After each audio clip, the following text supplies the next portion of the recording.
Welcome to Building the Future. I'm your host, Kevin Horick. You can check out new episodes of the show every Tuesday and Thursday at 2 p.m. If you missed an episode or want to get more information about the show, please visit buildingthefutureshow.com.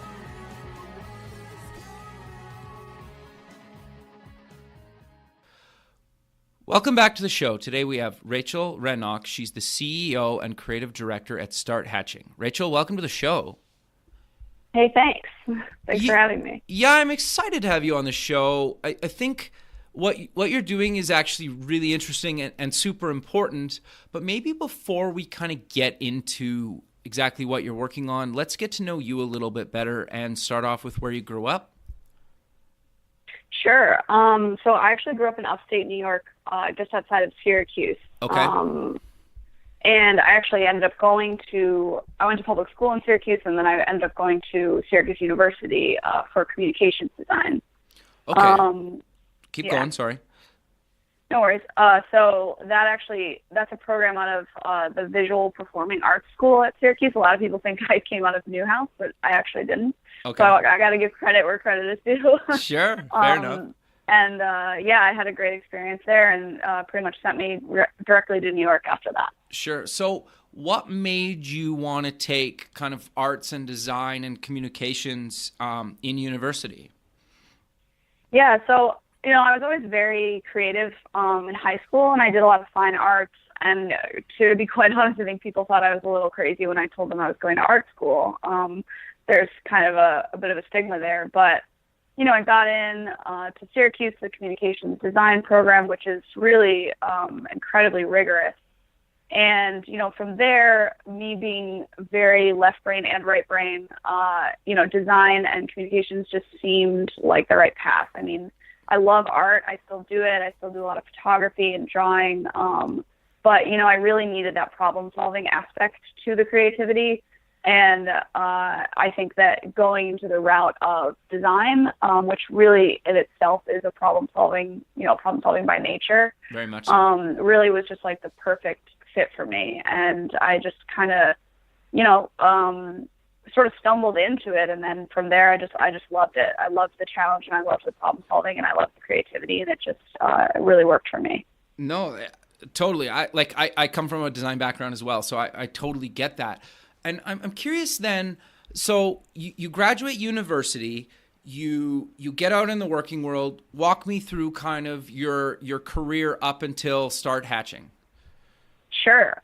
So I went directly into advertising, which is a route that's pretty common coming out of the program that I came out of. Actually, they do like a portfolio show in New York. Very cool. And yeah, it's really pretty much a direct path right into marketing, advertising, and design. So, I went into advertising, and my first job was incredible. I worked on the CoverGirl account. Wow. And I worked under a creative director who, to this day, I'm still in contact with, and I love. That's great. And I really liked it. My first year was I learned a ton. I got to put my hands into things that I probably wouldn't have normally been able to do. I did a lot of their social stuff, and it was great. I learned a ton in that job, and from there, I actually went on to Havas, which is the agency I left to start this company. And I worked on Hershey for about a year with my other two now co-founders, and actually worked on KY for a little bit, which was fun. Interesting, sure. Yeah, it was interesting. It was weird. It was fun. I had a great time doing that. But I sort of felt myself 3.5 years into this with this itch to solve a problem that really mattered. Like I said, I'm by nature a problem solver, and I think advertising is a great fit for that. It's all about strategy and getting to know kind of what drives people, and it really aligned with me. But at the end of the day, I was sort of left awake at night, kind of staring at the ceiling, like there's a bigger picture that I feel like I'm missing. And I think a lot of people probably feel that way. And so that's sort of how the company was born. I was feeling that discrepancy, that sort of emotional, not emptiness, but, something that felt missing. And in reality, when I did my first project with a nonprofit, it totally, that was it for me. I was sold. So, I was really looking to get more into that stuff. And that's sort of how the company was born. Sure. So what exactly Well, okay, wait a second. So you left your job to found Start Hatching, or how did that kind of come to be? I did, yeah. So last April, I was looking to pick up some side work. I Okay. had done some photography for a nonprofit called OPAM, which is Out Professionals in Media and Advertising. Okay. I'm a lesbian, by the way. That was a good segment into that. No, sure. And so I did some photography for them, some freelance stuff. And, around April, I was looking to do something on the side again, pick up some more projects with some nonprofit organizations. And I really couldn't find much access to the space. If you don't know people that really work in that space a lot, it's hard to get into it, especially on like a short-term sort of standing.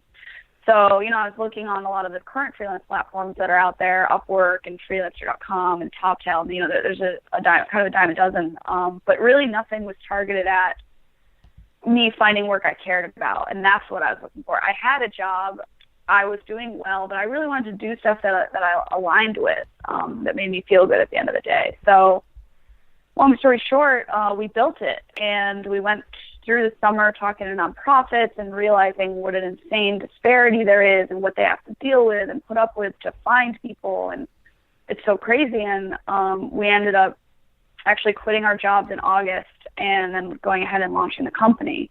It all happened really fast. It sounds like slightly insane when I say it out loud.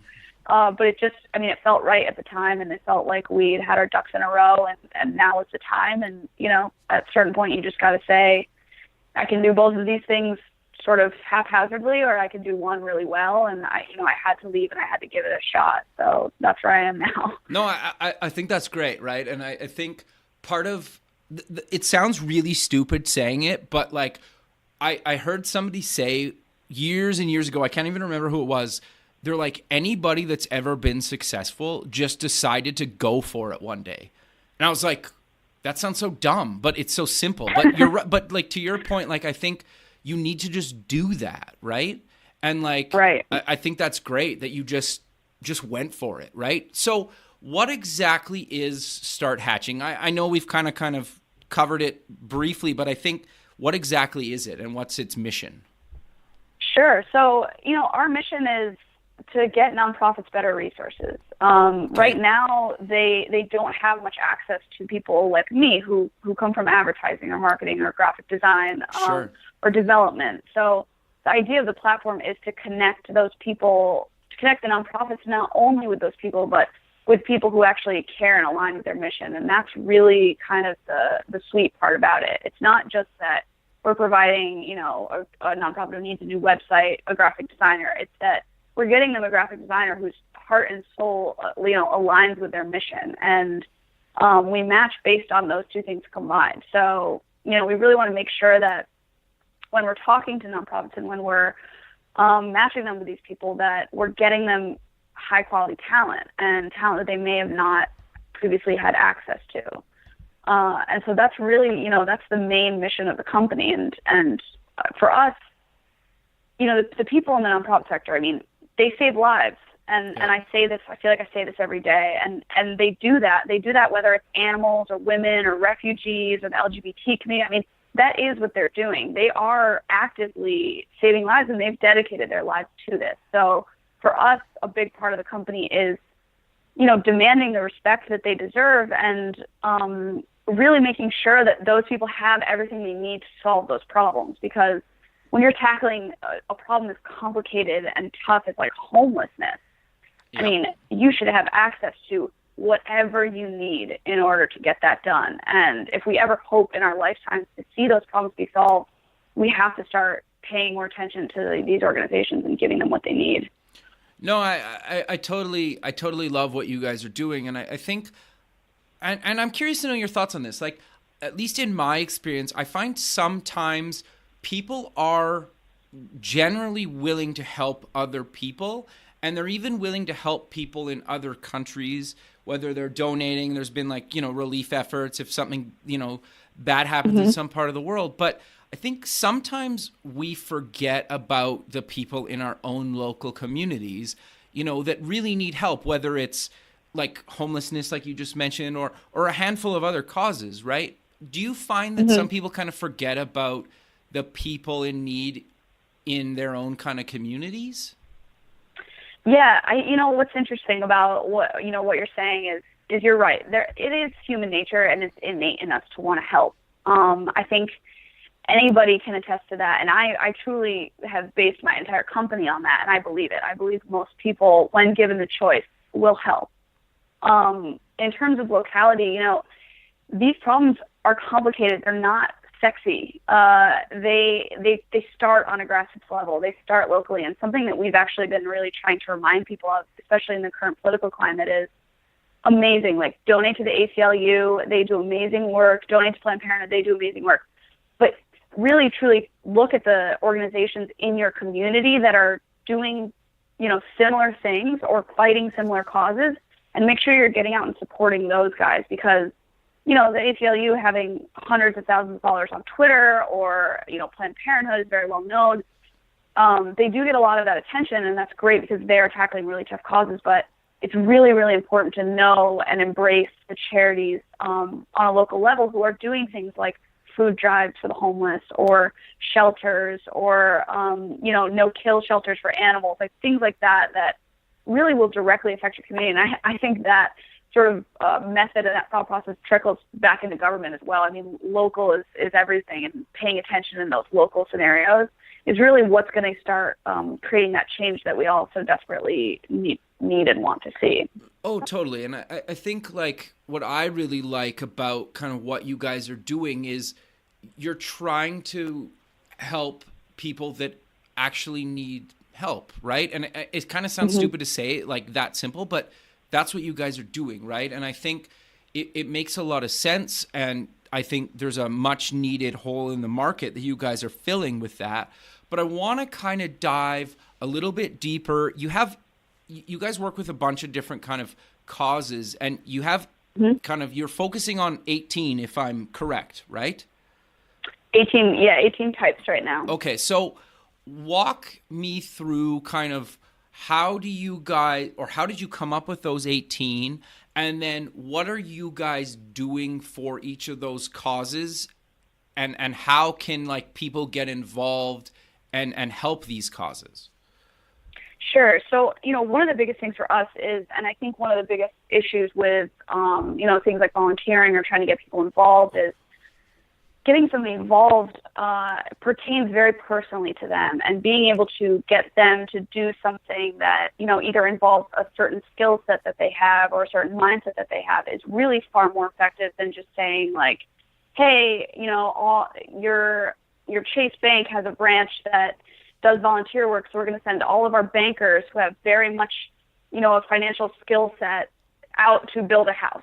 Like, to me, that type of scenario doesn't make so much sense. And it's interesting because what nonprofits really need, outside of obviously people who are, going to build a house, is financial services. They need accountants. They need lawyers. So for us, we're really trying to hone in on those professional skills and make sure that they have access to those skills as well, because part of being a nonprofit is your infrastructure. It's your organization. And, if it were effective for just me to just go out and give a homeless person a sandwich, then the nonprofit sector wouldn't exist. And the reason it does exist is because they form these programs, and they're looking at the bigger picture, and they're trying to solve a bigger problem than just a one-to-one person scenario.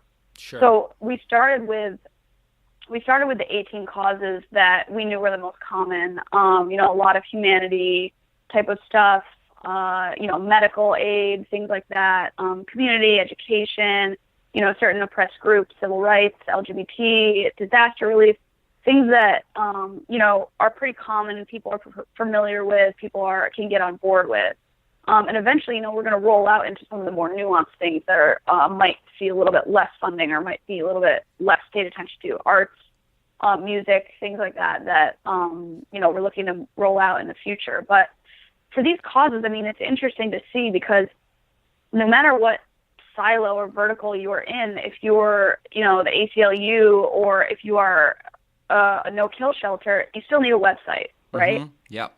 You still need social media. You still need a developer to help implement that automation software that everybody's trying to sell you. Like, you still need the same stuff. Your cause is different. Your mission is different. And that's why we match based on that. But in general, a lot of these organizations, they're pretty much like a base level of supplies and tools almost that they don't have a ton of access to that we really want to bring to the attention and give to them.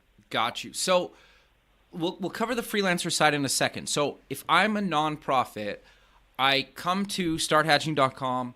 What do I do if I want to get some sort of service done for me? Sure. So what's so interesting about us is we've actually flipped our business model a little bit. And I think a lot of nonprofits are used to either expensive staffing agencies or consultants or anything in that kind of realm. And for what we did is it's free to sign up, it's free to post a project, and the nonprofit only needs the funding to pay their freelancer. So they only need to set aside funds to justify paying, a graphic designer to redo their website.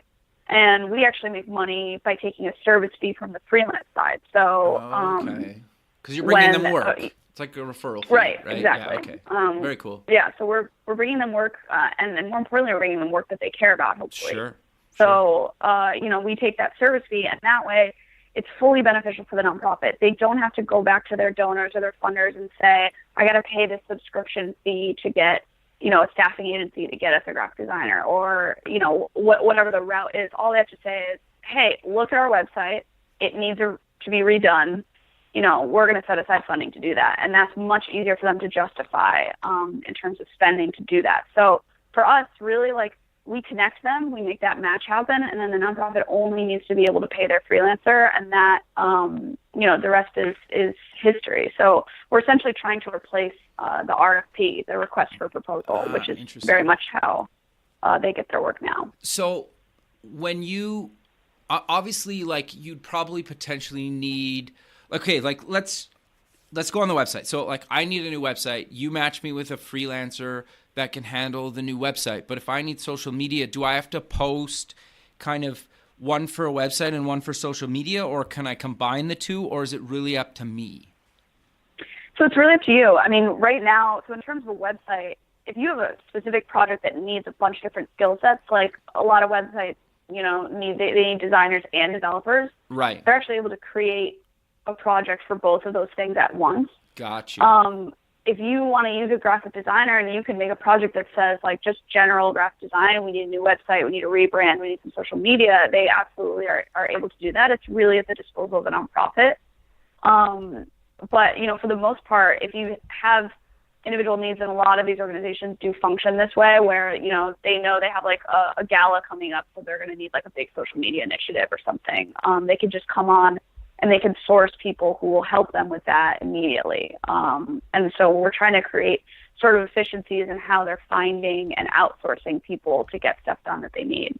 Got you. Okay. No, that makes a lot of sense. So if I'm a freelancer, how do I get involved and start kind of potentially working with causes that I'm passionate about? Sure. So as a freelancer, again, it's pretty simple. They just sign up, and there are a couple things that are required. They have to have a functioning website, some sort of portfolio that showcases their work. And we're working through some vetting processes. We're in beta right now, so right now we actually manually vet for our nonprofits. Okay. Because one thing that we hear is, I can't deal with 20 applicants. I don't have time. Fair enough. So we're working to help, match them with people who we think could do really well with their cause. But as a freelancer, you come on, you make a profile, and then essentially you get an email or notification every time there's a project posting that aligns with your skills or cause that you had selected. Okay. So every time somebody posts something, if I'm a freelancer and I want to help with the refugee crisis, and I mark that on my profile when I sign up, if there are project postings that align with my graphic design skills and the refugee crisis, I'll get a notification or an email that says hey, this is totally up your alley. Come check it out, do some awesome work, solve some problems that matter. And that's pretty much how it works. Okay. So does the cause or the nonprofit set the price tag, or is it really kind of up to does it really depend on the type of project? Or I guess who sets the price of the project? Right. So that's one of the things that is actually probably the most unique about us. On other freelance platforms, it's sort of a bidding game. Like I could Yeah. go on as a freelancer and say like, I'm $150 an hour, deal with it. Mm-hmm. And, if you want this quality, whatever, X, Y, Z. For us, though, we know that that's a total headache for the nonprofit who already is strapped for time and resources. Totally. And B, it's just a completely different market. So when you're coming to us, you know that you're working with nonprofits. It's not about going to the highest bidder. It's about doing work you care about and also getting paid.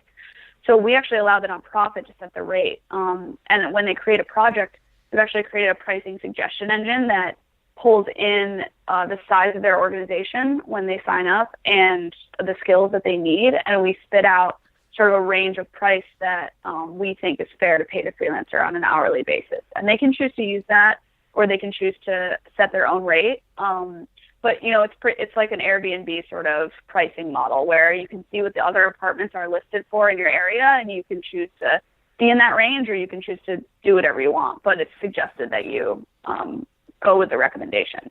Got you. So are you guys just looking for freelancers, or do you have kind of companies, saying, you know what, we're going to dedicate some resources to actually building something that we're passionate about? Or are you guys just looking for freelancers right now?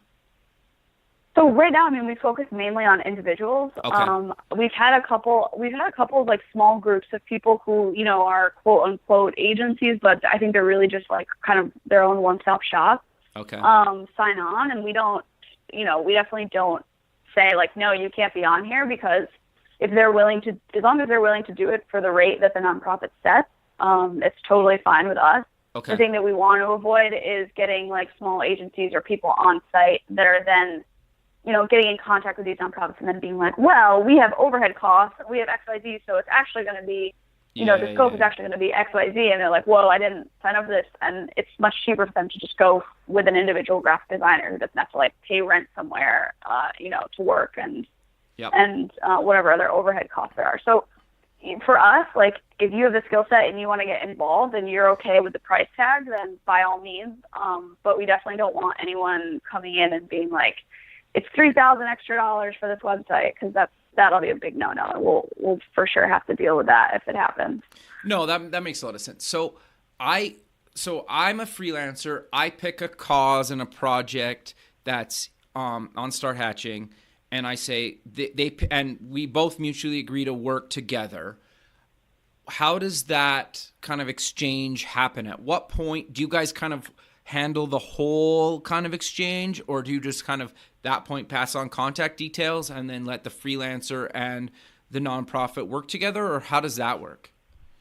Yeah, so as of right now, because we're in beta, we do Sure. a lot more stuff manually. So like we're always following up and making sure that things are being met on time and they're getting what they need. It's really to make sure we manage, help the nonprofit manage the freelancer. Gotcha. Eventually, we want to roll out like some on-site communication where they can really just like do all of that, like almost like a Slack involvement, Right.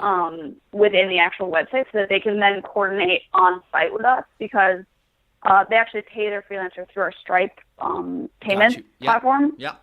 On site. But as of right now, it kind of is like, okay, we're going to match you guys, and then you go off and you coordinate and you do your own thing, and then you let us know if there are any issues. And we also have rolled out a couple of things to help with that process, some like briefing templates that are downloadable, some like project timeline templates, just little admin things that help, the nonprofit organize and keep their freelancer on track and going in the direction that they need them to. Sure. So when you're matching a nonprofit with a freelancer, do they need to be in the same geographic location, or can they be kind of spread out wherever?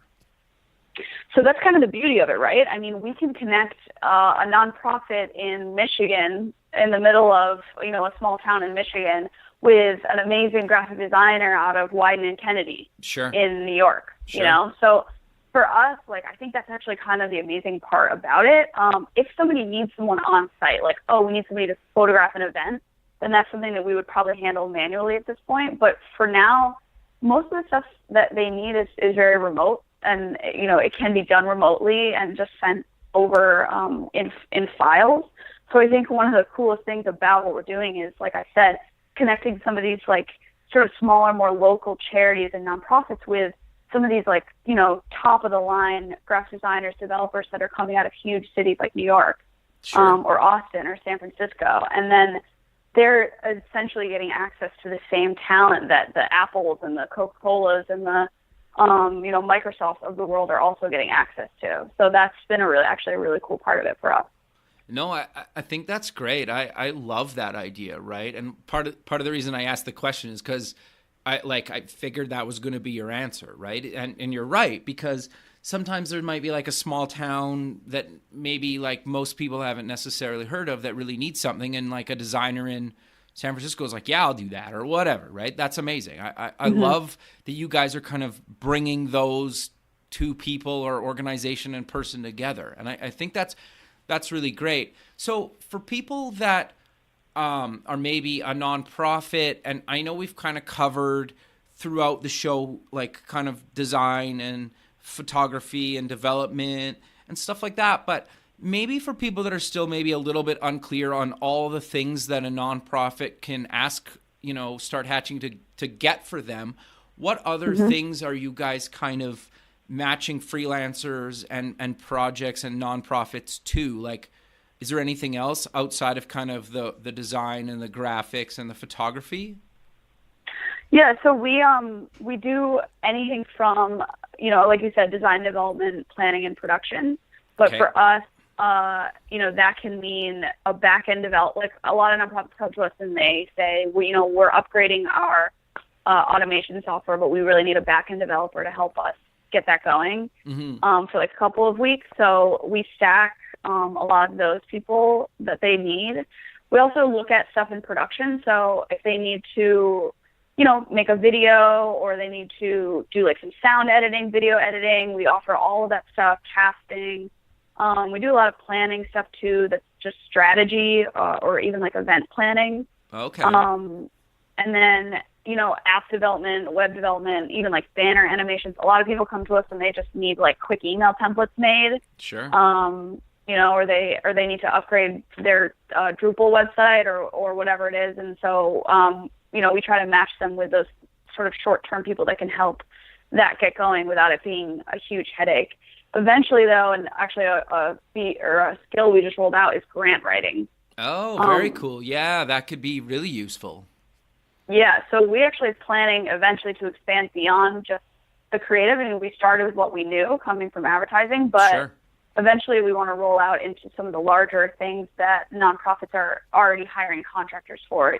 We've gotten a bunch of grant writers on site now. We're looking to maybe even do like accountants and lawyers in the future, anyone in finances, financial services, things like that, that just allows them to get better access to people who can help, get their organization what they need. So we're definitely looking towards the future in terms of skill set. Sure. No, I love that. I think that's great. And it's almost like an infinite possibilities of stuff that you guys and verticals that you guys can kind of work in. But I'm curious, you have a design background. How technical would you consider yourself to be? More technical than I was 8 months ago, that's for sure. Sure. And why I ask that is I'm always curious to know and get kind of, you're obviously like you're working on a startup, you're founding a startup, and you have kind of a design background, and a lot of startups aren't founded kind of by designers. And so I'm kind of curious to know, what have you found, kind of, what are the pros and cons of being a designer and founding a company? So, being a designer by trade is communication, and I think that is probably our biggest strength.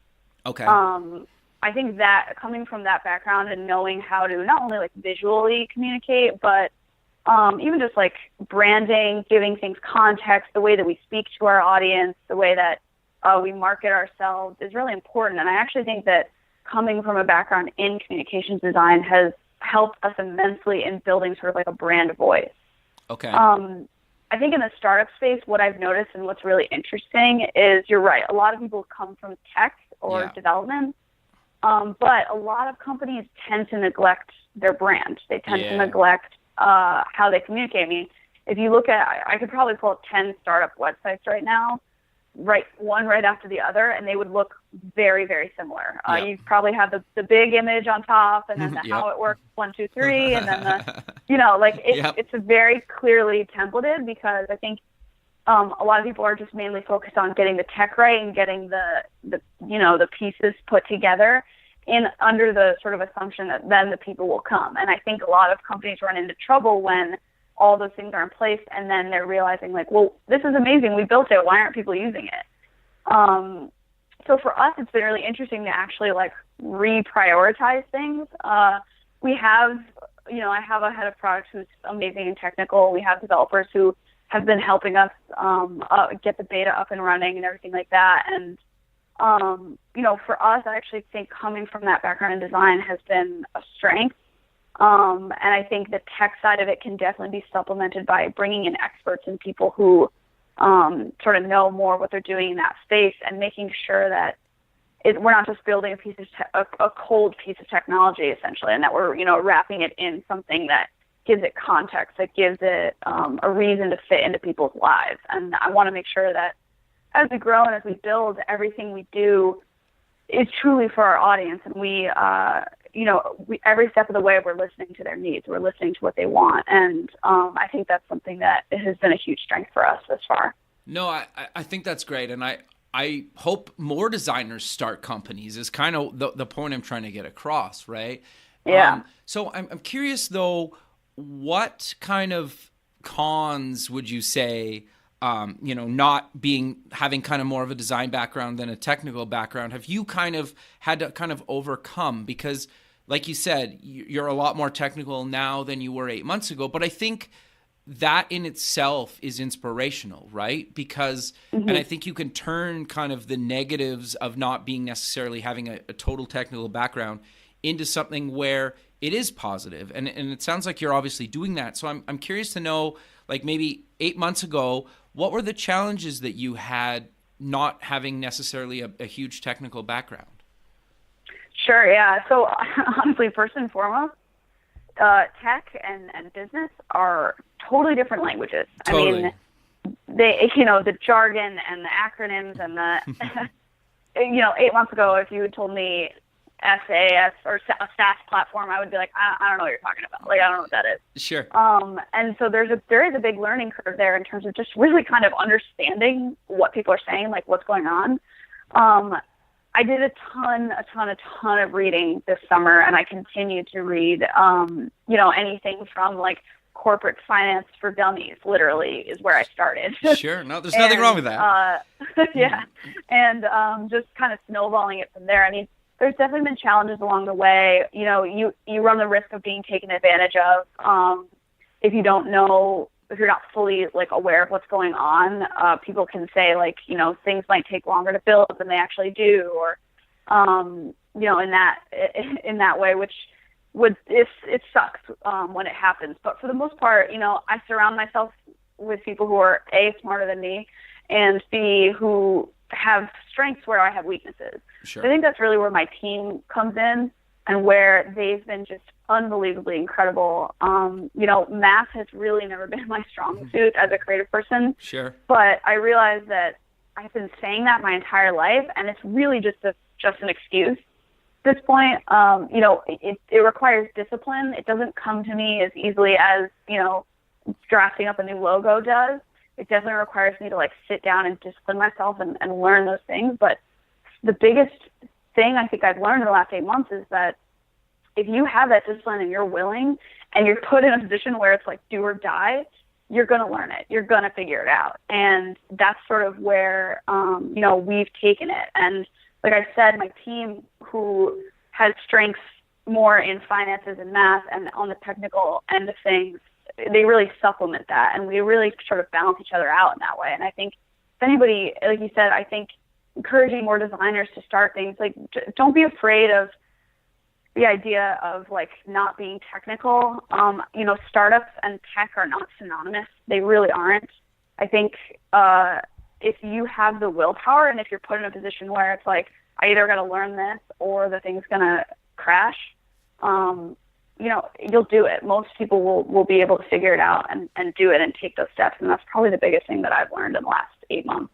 No, I think that's really good advice. And I think just kind of like I would never consider myself that strong at math either. So the comment I'm about to make, just to give it some context, like the math that you learned in high school about like, I don't know, like surface area or whatever like it is, or like the craziness that you never thought you'd use, you don't really need to know that stuff. It's like almost like simple basic math for a lot of cases, right? Like it's daunting when you're like, oh, math, like, but it's not always like calculus to run like a business, right? Like it's right. It's almost just like understanding like the basics, for lack of a better term. It's more complicated than that, but it's not like this insane, crazy math that you need to like launch a rocket in space. It's like just to sort out like your financials, right? Like stuff like that. And I think people don't think of it like that. Like, at least in my experience, sometimes they're like, well, I'm not good at math, so I can't handle the books. It's like, well, that may be true, but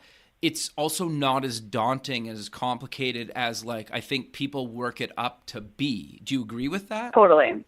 Yeah, I would totally agree with that. And, it's all, for me, the struggle I always had with math in general was like, it had no context for me. I didn't understand why, X equals Z and whatever it was. Like, I had no context, and me being the way that my brain thinks and functions, like, I like to see how things are actually mapped out in context. And so the business end of things has actually been easier to adopt in that way, because there are reasons for everything. There's a reason that, there's a reason for calculating your cost of acquisition. Like, that makes sense to me because I can see it in context, and I can say, we spent this much, and, we acquired this many customers, and so now we know what our cost of acquisition is. And that, when you put it in context like that, it's much easier to digest in that way. I think it's just a matter of finding a way to learn it in a way that like you can understand it. And so, yeah, you're completely right when you say that. I mean, it looks like you look at a spreadsheet and you're like, oh my God, my eyes are crossed. Yeah. But when you sit down and go line by line and really just take the time to be disciplined and look at it and wrap your brain around the context of everything, I think anybody can figure it out at that point. No, I think that's really good advice. And I love kind of, people like yourself that they're open to talking about kind of the pros and cons of kind of who they are as a person trying to run a startup, because people can relate to that a lot more, right? And I love that. So I'm curious though, did you guys self-fund? Did you guys raise some money? A bit of both? Walk me through kind of how you guys are funding this right now. Sure. So we've self-funded up until this point. We put in, between the three founders, we put in about $25,000 to get the beta up and running, and to put a little money into marketing, and to bring in sort of our first wave of customers. Right now we're actually raising a seed round of funding to kind of take everything to the next level and really scale up and start reaching some of those nonprofits that are not directly in New York City or in a larger city. But, for the most part, like, we bootstrapped it. And that, if there was one daunting barrier that I had in my mind, it was money. And a lot of people probably will say that, but like, I don't come from money. I don't, have just like a secret savings account that it was just like exists for things like this. Sure. I literally spent the last, 6 months before I quit my job, just putting away as much as humanly possible into that savings account and making sure that we had enough cash to get a developer in and to get the site up. And my team has sacrificed unbelievably. I mean, right now, one of them actually works at a coffee shop on the weekends, and then she does this during the week. And she's pretty much sacrificed all 7 days per week for the most part. And that's how we do it. We bootstrapped it, and we work really hard, and we scrape it together. We scrape the cash together. And I think just coming from our background and knowing, what I know so far, I think if somebody is thinking about doing something and they're worried about funding, or they're worried about finding that money, start with a couple $1,000s. If you can scrape that together, you can get anything off the ground at this point. You can get a Squarespace site up. You can get, your social accounts running. There's a lot of loopholes, or there's a lot of go-arounds when it comes to cash flow and places that you can save and efficiencies you can make. If you're really forced to be in that position, you can still make it work. No, I think that's really good advice. And I think you touched on something that I think a lot of people are kind of scared about is like, it's a grind, right? Like you mentioned, like one of your, other people working on the project, like works at a coffee shop on the weekend. Like that's reality. And like sometimes like even like if you're a fully funded startup and you're making money, sometimes you're still working 6-7 days a week. Maybe it's not like at a coffee shop on Saturday and Sunday because you're working on your own product, but like it's kind of like it's not really a full-time job. It's kind of your life, right? And that's for some people and that's not for some people. And you can still do a startup that's successful if you kind of do it 9 to 5, Monday to Friday, but it's going to take you a lot longer to get to where you want to be. It's doable, but I think to your point, like you need to be that dedicated and passionate about what you're doing to be the most successful, right? At least in my experience and the people I've talked to.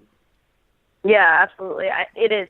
It's what I've never worked this hard in my life. Totally. It's constant. But you love it, right? It really doesn't ever shut up. Oh, I'm obsessed with it. If I wasn't obsessed with it, I wouldn't have made it this far. I mean, all of us, the entire team is so incredibly passionate about this idea. And when we see the actual problem that it's solving and like that bridge that we're building to close the gap between nonprofits and resources, it's inspiring. And I would say this is the hardest I've ever worked in my life. I barely have any money in my bank account. I'm definitely like living off of ramen. We all are, but it's absolutely 100% worth it. And I've never once, thought to myself like, God, I shouldn't have done this. Everybody has their bad days, and I want to acknowledge that because that's a real thing. Everyone is going to wake up on a Wednesday morning like, I'm so exhausted. I can't do this right now. Like, everyone's going to have those moments where they want to quit, and that's completely normal. Totally. And I think, unfortunately, like, everything that you read and everything that you see is just like success, success, success, but everybody has days where they want to quit. Very much so. But the bottom line is that, like, you always push through that, and something good will always happen to counteract that, and then you'll remember why you're doing it in the first place, and then you just move forward. And so, I would say, like, and there's actually a great article that I read about the psychology of being an entrepreneur and how that can take a toll, like, mentally and emotionally on you. And it's a really important, I think, point to touch on because it is stressful and it's very emotional and it's very up and down. And, you are going to go through that, but it's worth it if you're really passionate about the idea.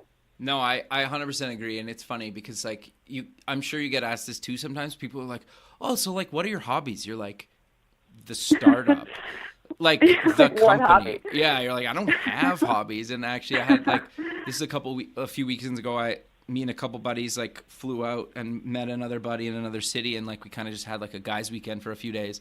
And they were like, you work too much, man. Like you need some hobbies. And I just kind of laughed at them. It's like, it's not even a reality. Like, it's like, I appreciate it, but like people that aren't doing it don't really get it. And I think that's the point I'm trying to get across is like the only people you can have these conversations with are other people that have been through it or going through it. Like if somebody, absolutely. Right. And so I think just having people to like bounce ideas off or people like yourself that are willing to openly, publicly talk about, there's days like a Wednesday where you're just like, you know what, I just want to give this all up and go do something totally different. Right.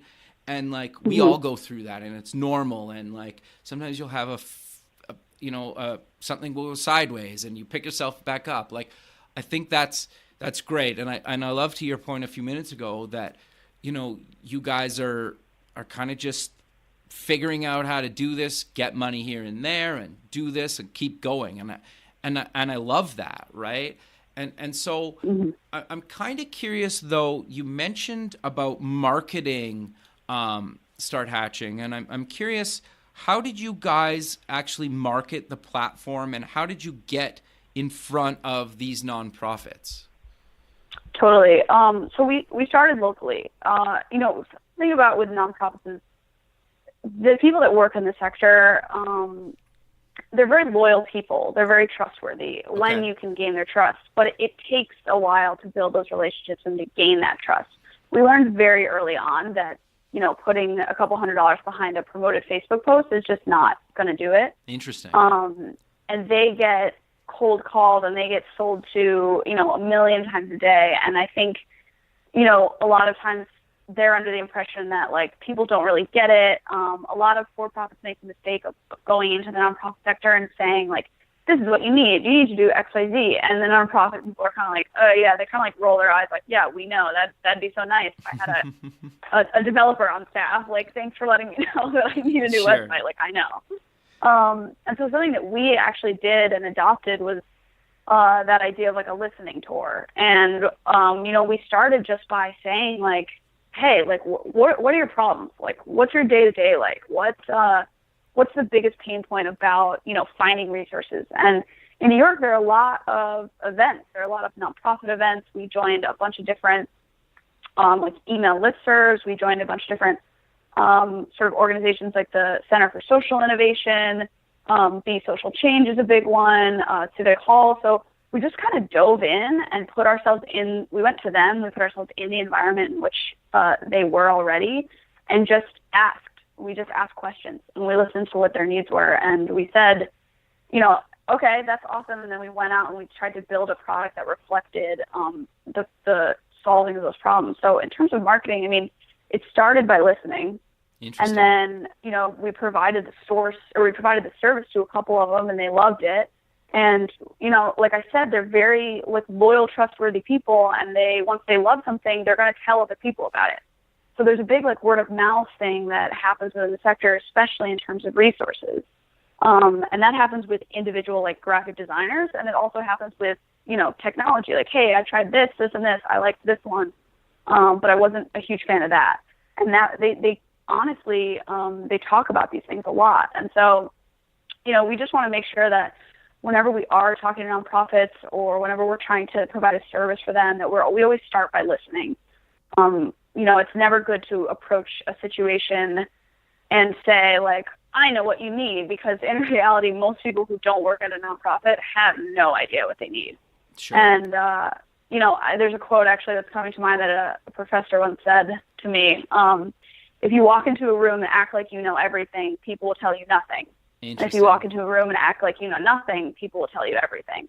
So it's sort of that kind of disposition where we're like, hey, like we're kind of new at this. Could you guys like give us some education on like what's going on and what your sort of day is like? And, everyone is happy to share their horror stories and their pain points. And, everybody wants somebody who's going to listen to them. So that's really where we started in terms of marketing. And then you build those relationships and then the word sort of travels from there. No, I think that's great. And I love that kind of angle on how you guys are promoting Start Hatching. I think that makes a lot of sense. And to your point, like, you're right. Like, people get bombarded by stuff all the time. And if they actually feel like you care about the community, they're way more willing to at least hear you out and try what you're doing. Right. So I think that's great. But sadly, we're coming to the end of the show. So let's close with mentioning where people can get more information about you guys and any other social media links you want to mention. Sure, yeah. So our beta is up live right now on starthatching.com. It's fully functional. If anybody needs any projects done or they have any short-term needs, feel free to sign up and create a project. I'll just reiterate a couple of things. It's free to sign up. It's free to post projects, and you really just only need to pay your freelancer the rate that you can afford. So that's like pretty much the main thing. I mean, our social media is all under Start Hatching, so you can find us on LinkedIn, on Facebook, on Twitter. We love our Instagram. It's it's interesting and weird, and if you're looking for like a good laugh, probably check out the Instagram or the Twitter.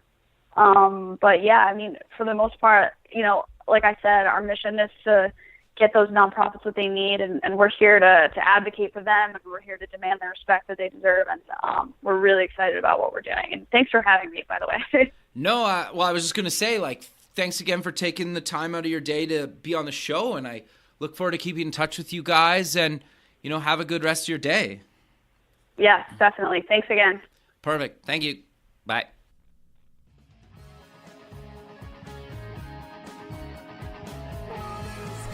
Thanks for listening. The music for the show is done by Electric Mantra. You can check them out at electricmantra.com and keep building the future.